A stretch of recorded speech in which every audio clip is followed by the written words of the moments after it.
Hi everyone, it's Rachel, and in this tutorial I'll be showing you how to make these Sakura flowers using polymer clay. So let's get started. First off, take the clay you want to use for your flowers. The colour I'm using is this pink gemstone clay by Fimo called Rose Quartz. Firstly, take a section and roll this into a snake onto your work surface. Next, take your blade and trim off 5 even sections, and these are going to be the petals. If you want a large flower, cut larger sections, and then of course if you want a small flower, of course cut smaller sections. Roll each of these pieces into a ball, and then it's time to shape the petals. So all you have to do is flatten it down and then pinch one end with your fingers to create a kind of teardrop shape.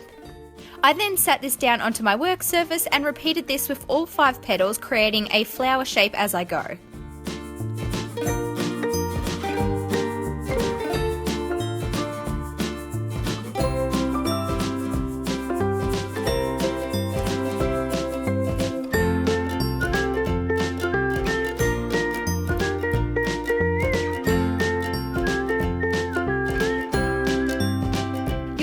See that there's a slight gap in the center, so I just took my dotting tool and blended the petals together. If you're wanting to easily lift your flower off your table, all you have to do is wriggle your blade under it and it will easily come off. To add some texture, I'm taking my needle tool and gently scraping the clay from the center of the flower in an outwards motion on each of the petals.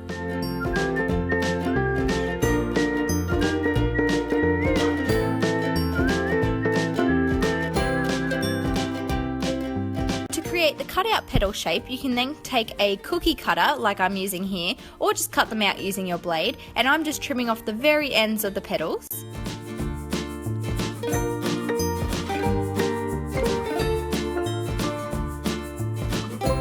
To add some shading, I'm taking a pink chalk pastel and a small paintbrush and dusting some of the powder in the center of the flower to try and create a kind of gradient effect.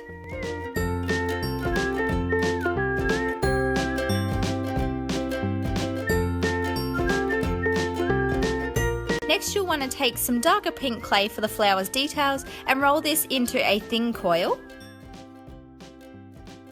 Then cut off the very end and add it onto the petals, and you'll want to attach on one per petal.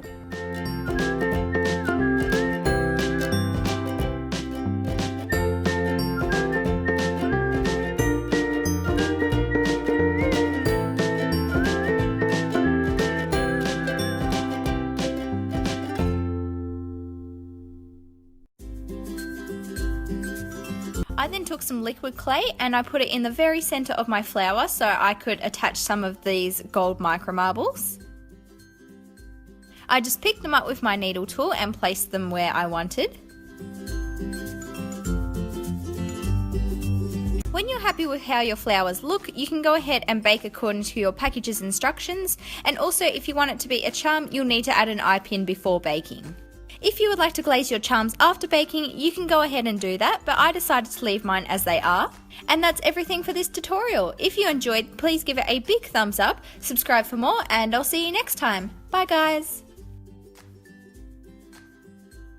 Here are some photos of charms made by you guys, inspired by one of my tutorials or any of my creations. If you make your very own Sakura flowers or any other creation inspired by me, be sure to post a photo on Instagram or Crafty Amino and use the hashtag RachieH96 so I can see your photo and feature it at the end of an upcoming tutorial.